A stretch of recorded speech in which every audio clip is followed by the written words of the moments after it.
আজকের বিষয় প্রজাপতি। প্রজাপতি প্রকৃতির একটা সুন্দর সৃষ্টির একটি। প্রজাপতি যখন এদিক ওদিক উড়ে বেড়ায় তখন মনে হয় না একটু বসুক, খুব কাছ থেকে রঙগুলোকে দেখি।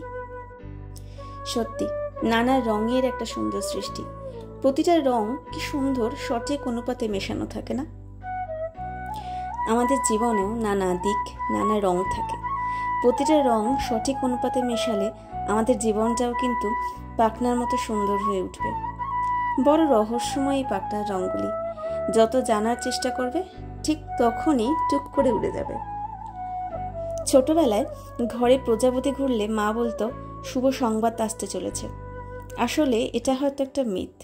এই প্রজাপতি ওড়ার সময় তোমার মনেও সেই রং মিশ্রিত একটা আনন্দ তৈরি হয়, একটা পজিটিভ ভাইব আনে। তাই হয়তো মায়েরা বলতো, জানি না সঠিক কি কারণ। যার শেষ ভালো তার সব ভালো। একটা শুঁয়োপোকাও গভীর ঘুমে যাওয়ার আগে হয়তো নিজেও জানতো না যে ঘুম ভাঙার পর তার একটা আলাদা জগৎ তৈরি হবে, আলাদা রূপ তৈরি হবে, আলাদা রং তৈরি হবে। যারা ওকে দেখে ভয় পেত তারাই কদিন পর আনন্দ পাবে, মুখে হাসি ফুটবে। বড় অদ্ভুত এই সৃষ্টি। যাক, বেশি গভীরে গিয়ে লাভ নেই, বরং আমার প্রজাপতিকে কেমন লাগলো তোমরা কিন্তু অবশ্যই জানিও।